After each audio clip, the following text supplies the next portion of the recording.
आज हम अध्ययन करेंगे भारतीय संविधान का निर्माण भाग 2। भारतीय संविधान के निर्माण भाग 1 में हमने अध्ययन किया कि 1946 में कैबिनेट मिशन के तहत जो चुनाव हुए उसमें 208 सीटें भारतीय राष्ट्रीय कांग्रेस को प्राप्त हुई थी। 73 सीटें मुस्लिम लीग को प्राप्त हुई। संविधान सभा में जब कांग्रेस की स्थिति मजबूत दिखी तो मुस्लिम लीग ने संविधान सभा का बहिष्कार किया और पृथक पाकिस्तान के लिए पृथक संविधान सभा की मांग की कि पाकिस्तान नाम का एक पृथक राष्ट्र रहेगा और पाकिस्तान के लिए एक पृथक संविधान रहेगा। अब इस प्रकार संविधान के निर्माण हेतु संविधान सभा की प्रथम बैठक होती है 9 दिसंबर 1946 को। 9 दिसंबर 1946 को दिल्ली स्थित काउंसिल चैम्बर के पुस्तकालय भवन में दिल्ली स्थित काउंसिल चैम्बर के पुस्तकालय भवन में 9 दिसंबर 1946 को प्रथम बैठक होती है। फ्रांस की तर्ज पर फ्रांस में जो सबसे बुजुर्ग सदस्य होते हैं उन्हें क्या होता है, अध्यक्ष चुना जाता है। उसी प्रकार भारत में भी डॉक्टर सच्चिदानंद सिन्हा को सभा का अस्थायी अध्यक्ष चुना गया। अब कांग्रेस पार्टी ने और सरकार ने पूरा प्रयास किया कि मुस्लिम लीग को शामिल कर लिया जाए, लेकिन मुस्लिम लीग पृथक पाकिस्तान और पृथक संविधान के मांग पर डटी रही। वह संविधान सभा में 9 दिसंबर 1946 को शामिल नहीं होती है। इस प्रकार केवल 211 सदस्य संविधान सभा में शामिल होते हैं। तो जो 9 दिसंबर 1946 को बैठक होती है, मुस्लिम लीग उसका बहिष्कार करती है। इस प्रकार 211 सदस्य केवल संविधान सभा में सम्मिलित होते हैं। संविधान निर्माताओं के सामने इसके अतिरिक्त और भी चुनौतियां थी।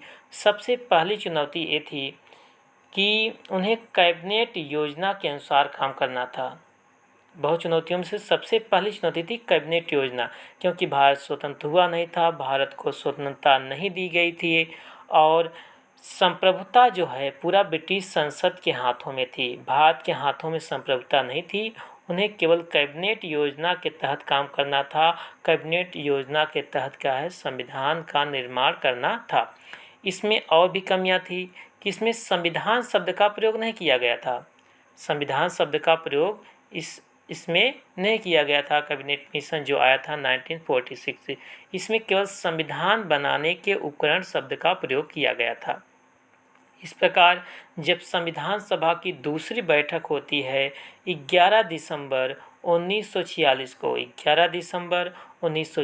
को संविधान सभा की दूसरी बैठक होती है और डॉक्टर राजेंद्र प्रसाद को संविधान सभा का अस्थायी अध्यक्ष चुना जाता है। उनके साथ ही एस.सी. मुखर्जी, जिनका पूरा नाम था हरेंद्र कुमार मुखर्जी, और बी.टी. कृष्णामाचारी, जिनका पूरा नाम था राय बहादुर सरबंगल तिरुवेंकटाचारी कृष्णामाचारी, उनको उपाध्यक्ष चुना जाता है। तो 2 लोग उपाध्यक्ष चुने गए। पहले थे एस.सी. मुखर्जी, दूसरे थे बी.टी. कृष्णामाचारी। और डॉक्टर राजेंद्र प्रसाद को दूसरी बैठक 11 दिसंबर 1946 को क्या होता है कि संविधान सभा का अस्थायी अध्यक्ष नियुक्त किया जाता है। इसके साथ ही क्या होता है कि सर बी एन राय को, जिनका पूरा नाम वेंगल नरसिंह राव था, को संवैधानिक सलाहकार नियुक्त किया जाता है। संविधान के बनाने के लिए सलाह लेने के लिए वेंगल नरसिंह राय को संवैधानिक सलाहकार के रूप में नियुक्त किया जाता है। अब ब्रिटेन में पहली जैसी स्थिति नहीं रही। ब्रिटेन में भी चुनाव हुए थे, 1945 में हुआ, तो उसमें कंजर्वेटिव पार्टी की सरकार जो थी वो हार गई। कंजर्वेटिव पार्टी की सरकार हार गई तो विंस्टन चर्चिल जो थे वो प्रधानमंत्री नहीं रहे। विंस्टन चर्चिल भारत को स्वतंत्रता के पक्ष में नहीं थे, भारत को स्वतंत्रता नहीं देना चाहते थे।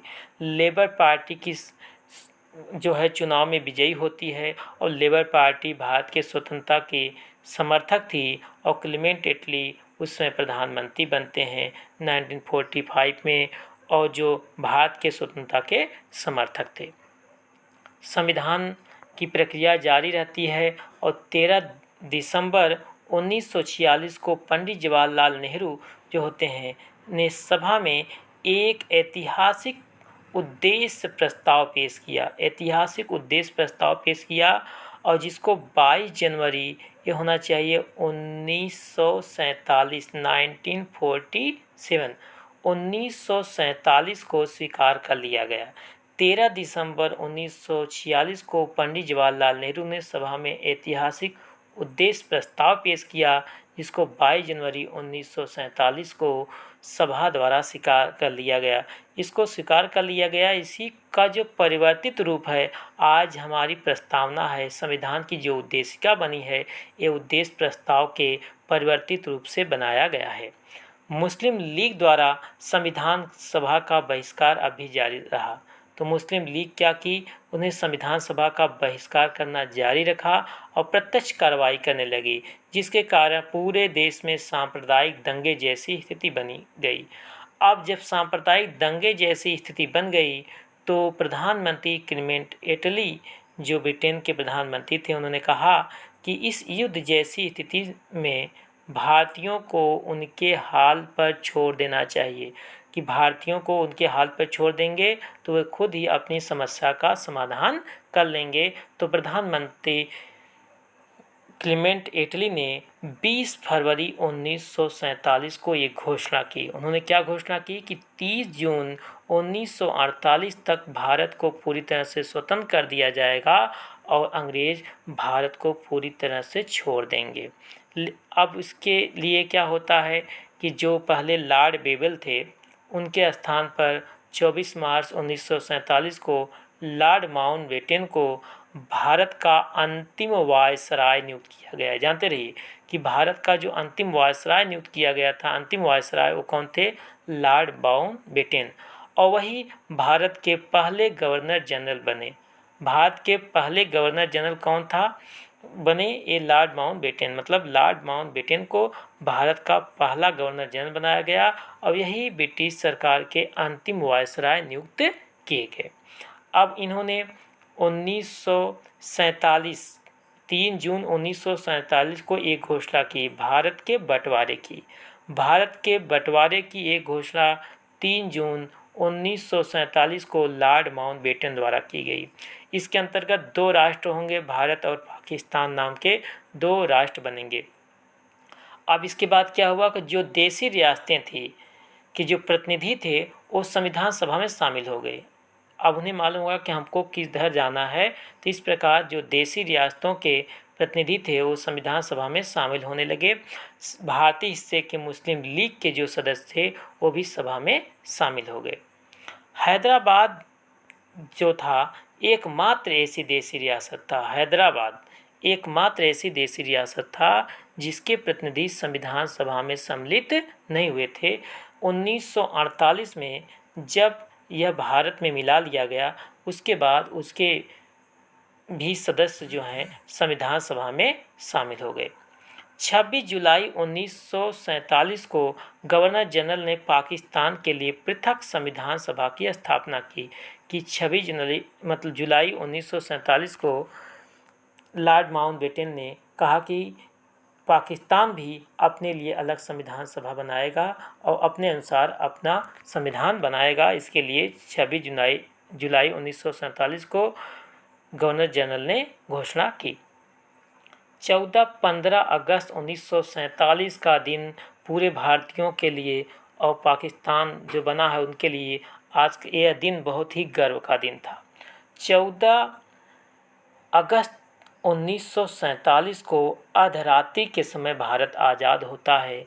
इसलिए पाकिस्तान जो होता है 14 अगस्त को अपना स्वतंत्रता दिवस मनाता है, लेकिन 15 अगस्त को हम भारतीय लोग क्या होते हैं, अपना स्वतंत्रता दिवस मनाते हैं।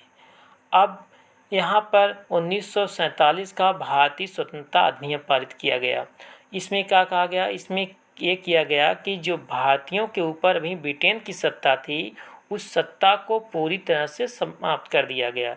ब्रिटिश प्रभुसत्ता को समाप्त कर दिया गया 1947 के अधिनियम द्वारा, भारत स्वतंत्रता अधिनियम 1947 द्वारा। अब पाकिस्तान के संविधान निर्माती सभाओं ने और भारत के संविधान निर्माती सभाओं को उनके अनुसार क्या है, संविधान बनाने का पूरी तरह से अधिकार दे दिया गया। इस अधिनियम में संविधान सभा का पहली बार प्रयोग किया गया। पहली बार संविधान सभा का इस अधिनियम में 1947 के भारत स्वतंत्रता अधिनियम में दिया गया। अब 15 अगस्त 1947 से संविधान सभा स्वतंत्र भारत की अस्थायी संसद के रूप में कार्य करने लगी। 15 अगस्त 1947 से संविधान सभा स्वतंत्र भारत की अस्थायी संसद के रूप में काम करने लगी। भारतीय स्वतंत्रता अधिनियम 1947 में क्या परिवर्तन किए गए कि सभा को पूरी तरह संप्रभु बनाया गया। ये किसी से भी कोई राय मशविरा नहीं करेगी, अपने अनुसार क्या है कानून बनाएगी, अपने अनुसार संविधान बनाएगी। यह स्वेच्छा से संविधान को बना भी सकती थी, ब्रिटिश कानून को समाप्त भी कर सकती थी, उसे बदल भी सकती थी। ये पूरी तरह से मतलब संविधान सभा को पूरी तरह से संप्रभु निकाय बनाया गया था। सभा को अलग अलग काम करना था। पहला था कि स्वतंत्र भारत के लिए संविधान बनाना। अलग अलग काम क्या थे? पहले क्या था कि स्वतंत्र भारत के लिए संविधान बनाना, और दूसरा जो काम था कि आम कानून बनाना, साधारण कानून बनाना।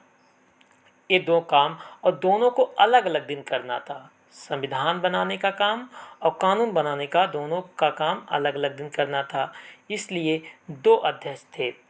एक, जब संविधान सभा की बैठक होती थी तो उस समय अध्यक्षता डॉक्टर राजेंद्र प्रसाद करते थे, लेकिन जब बैठक किसके रूप में होती थी, विधायिका के रूप में होती थी, उसकी अध्यक्षता जीवी मावलंकर करते थे। गणेश वासुदेव मावलंकर उनका पूरा नाम था।